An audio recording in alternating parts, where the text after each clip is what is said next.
All right, so here's a formula for calculating the remaining balance. As you can see, there's so much complexity going on here. We don't want to write all this code in the middle of our main method. That would pollute our main method. So we should create another method called getBalance or calculateBalance and move all this logic, all the logic for calculating the balance inside that method. So back to our code. Here's our main method. Let's create a new method called calculateBalance. I would like to create that method next to this method because they're logically related. So this makes our code better organized. Now let's create this new method. So we're going to call it public static. Once again, we're going to return a double. We're going to call this method calculateBalance to be consistent with the naming we have used here. What parameters do we need here? Well, in this formula, we need to know the principal, the monthly interest, which can be derived from the annual interest. We need to know the total number of payments as well as the number of payments made. So we need all the parameters that we currently have in our calculate mortgage method plus one additional parameter. I'm going to copy these parameters and paste them here. And then add another parameter called payments made or number of payments made. I think this is more clear and reduces confusion because if we use payments made, someone might think this is the total amount of payments made. In this case, we don't want the total amount. We want the number of payments, okay? Now, I've used short because if you're dealing with a long-term loan, the total number of payments might be over 300, and we cannot store that number in a byte. Now, let's add the braces. Here we need to calculate the monthly interest as well as the total number of payments. So I'm going to borrow some code from this other method.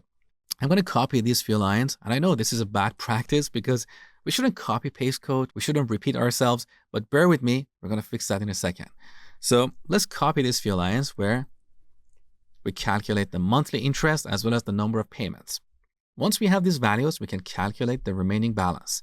So we declare a new variable, balance. And here we should get back to this formula. So first we get the principal and then multiply it by this expression. So I'm going to write principal times. Here I add a pair of parentheses to represent these square brackets over here. Now inside these square brackets, first we need to raise this value to the power of n. So we use math.pow method.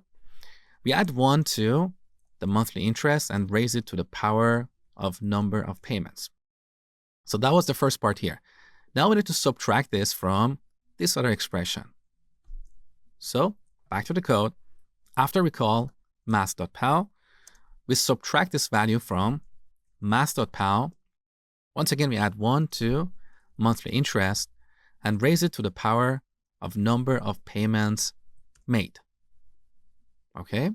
Next, we need to divide this by this expression. What do we have here? We have the same expression that we calculated over here.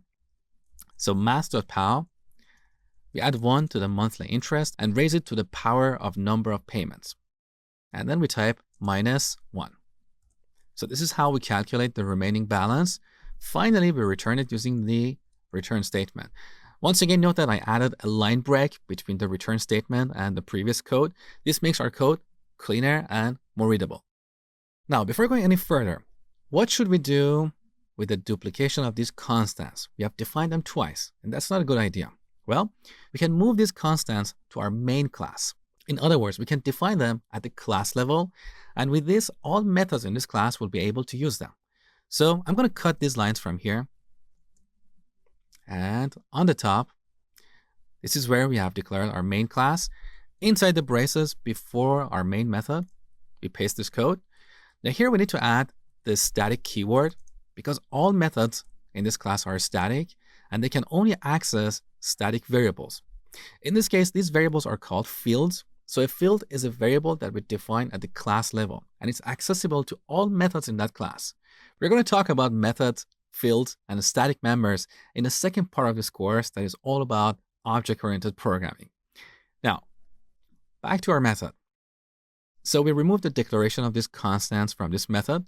We can also remove them from here, our calculate mortgage method. That is better. Now, the other thing that we have duplicated here is the calculation of monthly interest and number of payments. One way to solve this problem is to move this logic to the main method. So we let the main method calculate the monthly interest and the number of payments. However, if in the future we build another application for processing loans, we have to repeat that logic there. In other words, every time we create a program that is going to use these methods, we have to implement this logic for calculating these two values in that program. So I wouldn't go with that approach. In this case, I can argue that these two lines over here, even though they're duplicated, they don't really cause any major issues because duplication is bad if we need to modify the code.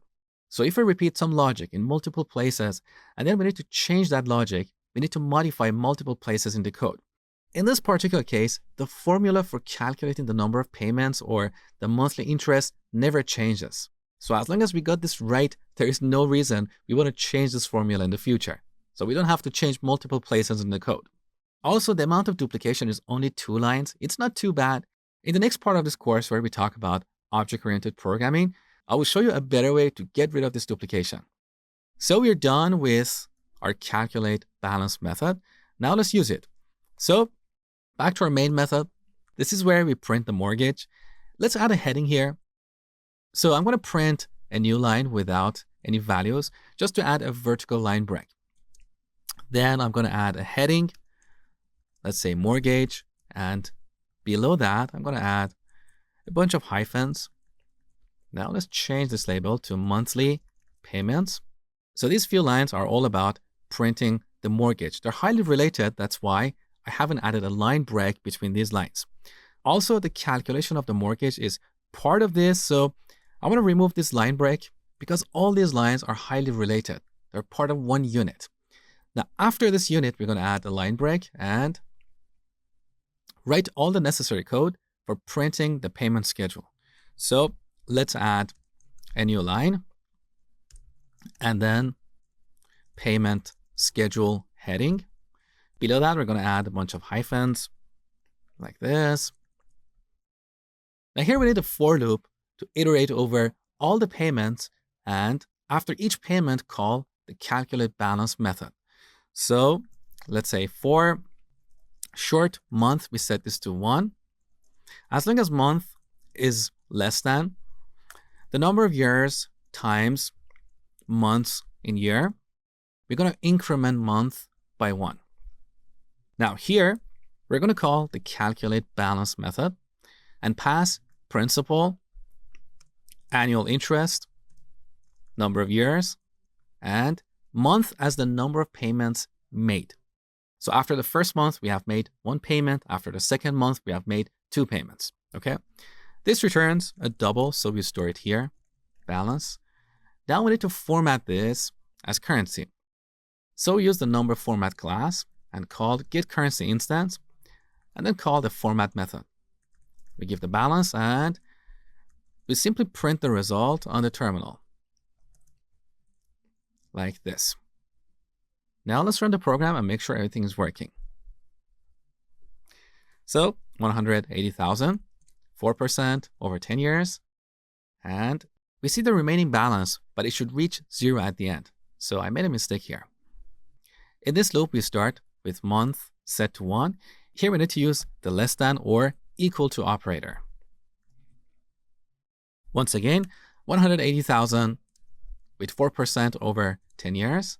There you go. The final balance is 0. Beautiful. And here we can see these proper headings.